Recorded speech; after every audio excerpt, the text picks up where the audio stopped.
Here are 3 huge myths about credit scores that you need to know the truth about today. 1. Credit score depends on your annual income.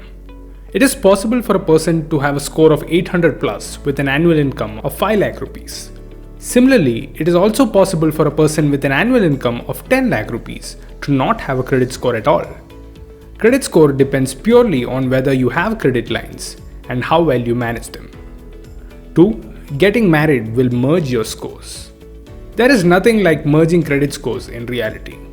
No matter what your marital status is, credit scores are determined based on individual financial behavior only. 3. Debit cards build a credit score.